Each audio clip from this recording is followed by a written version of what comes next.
অর্থকথা চ্যানেলে সবাইকে স্বাগত। আজকে একটা খুব গুরুত্বপূর্ণ ইন্টারেস্টিং বিষয় নিয়ে আলোচনা করব। অনুরোধ রইল ভিডিওটা শেষ পর্যন্ত দেখবেন। না, মতের অমিল হলে সংসারে আপনি কি করবেন? মতের অমিল, ভাই বোনের মতের অমিল, বাবা ছেলের মতের অমিল, বাবা মার মতের অমিল, স্বামী স্ত্রীর মতের অমিল, বন্ধু বান্ধবের সঙ্গে মতের অমিল। তো এই মতের অমিল হলে আপনার করণীয় কি? দেখুন, প্রত্যেক মানুষের একটা আলাদা মন থাকে, আলাদা চাহিদা থাকে, আলাদা পছন্দ অপছন্দ বলে জিনিস রয়েছে। স্বামী পছন্দ করেন পাহাড়ে যেতে, কিন্তু স্ত্রী পছন্দ করেন জঙ্গলে যেতে। আবার স্বামী পছন্দ করেন সমুদ্রে যেতে, স্ত্রী পছন্দ করেন পাহাড়ে যেতে। বাবা চাইছে ছেলে ইঞ্জিনিয়ার হোক, ডাক্তার হোক, লয়ার হোক, কিন্তু ছেলে চাইছে চার্টার্ড অ্যাকাউন্ট্যান্ট হবে, ছেলে চাইছে সফটওয়্যার প্রোগ্রামার হবে। বন্ধু চাইছে তার সঙ্গে তার বন্ধু বেড়াতে যাক, কিন্তু যাকে চাইছে সে কিন্তু চাইছে না। এই যে মতের অমিল প্রতিটা সংসারে, প্রতিটা জীবনে, প্রতিটা সমাজে, এর মোকাবিলা কি করে করবে? প্রথম কাজ হচ্ছে মতের অমিল হলে তার কথাটা মন দিয়ে শোনা, চিৎকার চেঁচামেচি না করা এবং তর্ক না করা। প্রথম কাজ। তর্ক করলে জানবেন তর্ক বাড়ে, মনোমালিন্য বৃদ্ধি পায়।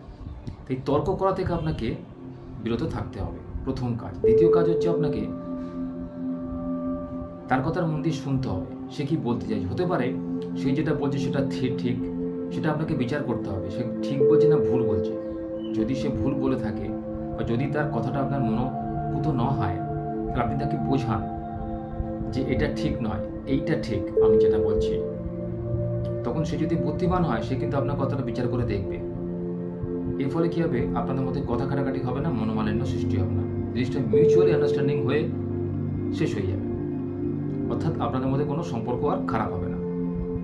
তৃতীয়ত কি, কিছু লোক জানবেন আপনি হাজার বোঝালেও তারা বুঝবে না, তারা আর বুঝে, তারা নিজেদের মন্তব্যটাকে শেষ মন্তব্য বলে মনে করে।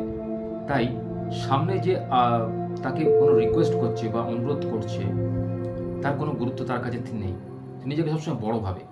তো এই জাতীয় লোককে আপনি বোঝাতে পারবেন না, তাই তর্ক এড়িয়ে চলুন।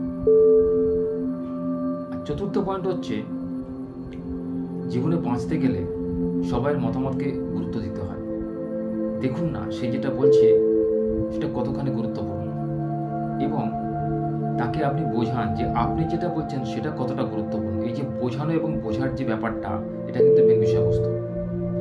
উভয়ের বোঝাপড়ার মধ্যে কিন্তু সম্পর্ক ঠিক হয়, সম্পর্কের উন্নতি হয়, সম্পর্ক টেকে। তো এই বোঝাপড়া বিষয়টাকে যদি আপনি ঠিক মতো বুঝতে পারেন, তাহলে কিন্তু আপনার মনোমালিন্য আর হবে না। দেখবেন সমস্ত সমস্যাই আপনারা নিজেরাই মিটিয়ে নিতে পারছেন, কোনো আউটসাইডার বা কোনো বিশেষজ্ঞ লোকের দরকার পড়ছে না, আপনাকে সাইকিয়াট্রিস্ট দেখানোর প্রয়োজন মনে করছেন না। তাই জীবনে বাঁচতে গেলে এই 4টি ট্রিক্স যদি মেনে রাখেন, তাহলে আশা করছি আপনাদের সংসারে মনোমালিন্য আর হবে না।